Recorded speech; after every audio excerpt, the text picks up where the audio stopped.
안녕하세요. 반갑습니다. 네, 저는 옥정중 교사 이상석이라고 합니다.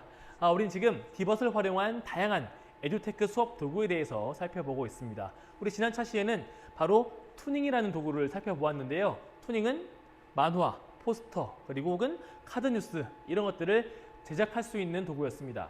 특징이 뭐였냐면은 일정한 틀에 이미 교과의 주요 내용들이 다 들어가 있다는 것이었어요.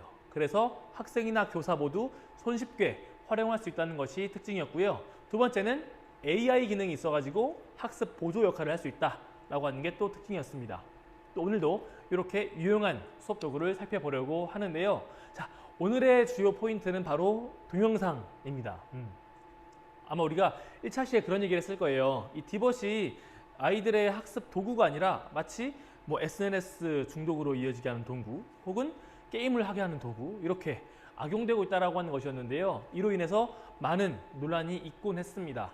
자, 오늘 배울 요 동영상을 활용한 에듀 퍼즐이라는 도구는요. 바로 이 문제를 해결할 수 있는 도구예요. 그래서 구체적으로 어떤 기능이 있고 어떤 특징이 있고 어떻게 활용할 수 있는지를 살펴보도록 하겠습니다.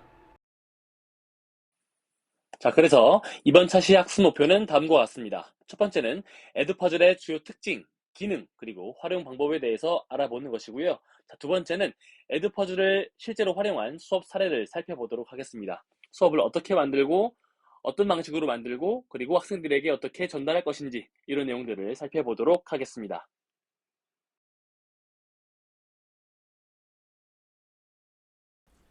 자, 일단 에듀퍼즐의 접속 절차부터 설명해 드리겠습니다. 자, 에듀퍼즐을 검색해서 접속을 하면 이렇게 영어로 된 화면이 노출됩니다. 한글로 변경해서 사용하셔도 괜찮습니다. 네. 교사는 우선 가입을 해야 되고요. 가입을 할 때 교육청에서 발급을 받은 구글 계정으로 가입을 하면 훨씬 좋습니다.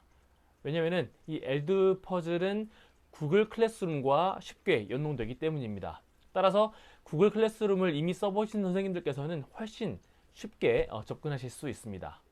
자, 가입을 할 때 아마 학교 정보나 학생들의 나이대 그리고 자신의 교과 이런 것들을 입력하라고 나올 텐데 이것들은 그쪽에서 동영상 자료를 추천을 할 때 뭔가 추천 정보를 더 쉽게 유용하기 위함으로 보입니다. 자, 가입을 하고 나면은 이렇게 발견하다라고 하는 화면이 홈페이지 중간에 나오는데요. 이 밑을 보면은 과목, 그다음에 등급 수준, 국가 뭐 이렇게 나와 있습니다.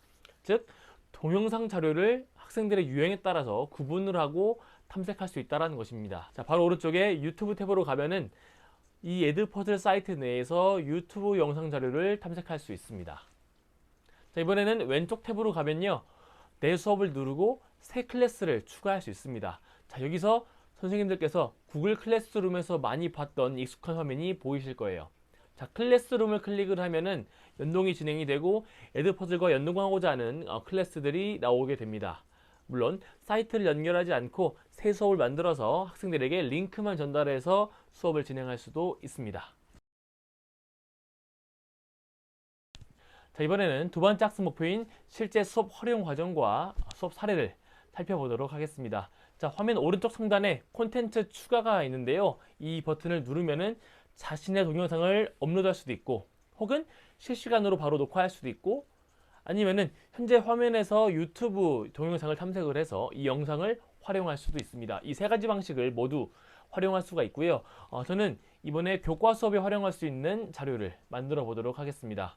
일단은 검색창에 민주화 운동이라고 하는 키워드를 검색을 해보면은 유튜브에서 찾아볼 수 있는 다양한 자료들이 똑같이 화면에 노출이 됩니다. 자, 이 중에 하나를 클릭하게 되면은 이미 우측에 자동으로 퀴즈 2개가 들어가 있는 것을 확인할 수가 있습니다. 아마도 교사와 학생들에게 이 에듀퍼즐이 추천해주는 퀴즈가 되겠죠. 물론 이 퀴즈들이 적절하게 만들어졌는지 그리고 우리 학생들에게 어울릴 수 있는지를 확인해 보고 제공해야 될 것입니다. 자, 교사가 편집하는 화면에서는 동영상 하단의 어느 부분에서 어떠한 형태로 학생들에게 퀴즈가 제시되는지를 확인할 수가 있습니다. 자, 영상에 추천된 퀴즈는 다중선택이라고 해서 우리 객관식 두 가지가 제시가 되어 있습니다.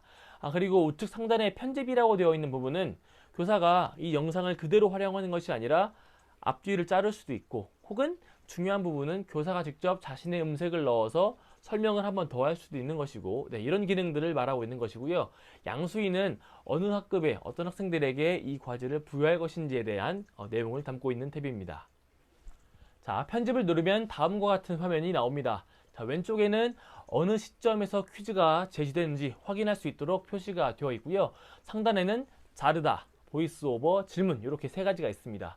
자르는 기능은 전체 영상을 다 활용하지 않을 거면은 어느 부분을 잘라내고 어느 부분을 쓸 것인지 이런 것들을 추리는 부분이고요. 보이스 오버는 교사의 목소리를 입혀가지고 추가적인 설명을 넣는 것이죠.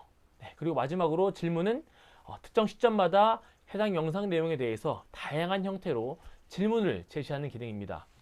질문은 객관식도 있고요. 다중선택이라고. 그 다음에 서술형을 뜻하는 개방형도 있고, 그 다음에 교사의 설명이나 코멘트를 추가할 수 있는 메모가 있습니다. 자, 메모 같은 경우에는 퀴즈가 아니라 학생들에게 조금 더 강조를 하거나 혹은 이 부분은 우리가 앞으로 이렇게 공부를 할 거야 이렇게 설명을 해주는 부분이겠죠.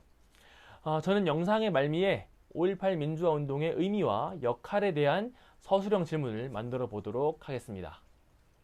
그리고 코멘트를 달아서 이 부분은 지필고사에서도 충분히 유사한 질문으로 출제를 할 거다 이런 식으로 강조를 한 번 더 함으로써 학생들이 이 영상에 집중하도록 만들 수 있겠죠.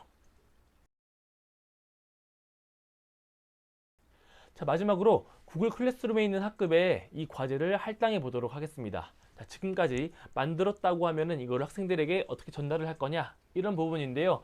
자, 구글 클래스룸을 이미 활용을 하고 있다면 자, 화면과 같이 이미 만들어져 있는 학급을 확인할 수가 있습니다. 그리고 학급을 선택을 하고 다음 페이지로 넘어가면 됩니다. 자, 구글 클래스룸에 과제를 탑재하는 것처럼 과제의 시작 날짜 그리고 마감 일자를 설정할 수 있습니다. 즉 학생들이 언제 이 과제를 확인할 수 있게 되고 그 다음에 언제까지 제출을 하게 되는지 모두 설정할 수가 있는 것이죠. 심지어 답변의 횟수까지도 설정할 수가 있습니다. 자, 이 기능들은 전부 구글 클래스룸에 과제를 올리는 것과 유사하죠. 그래서 많은 것들이 닮아 있습니다. 그 다음에 저장 버튼을 누르고 다음 화면으로 넘어가게 되는데요. 이때 해당 학급의 학생들이 얼마나 어떻게 답변을 했는지를 일목요연하게 한 화면으로 확인할 수도 있습니다. 아주 유용하죠. 네, 여기까지가 실제 수업에서의 활용 과정이라고 할 수 있습니다.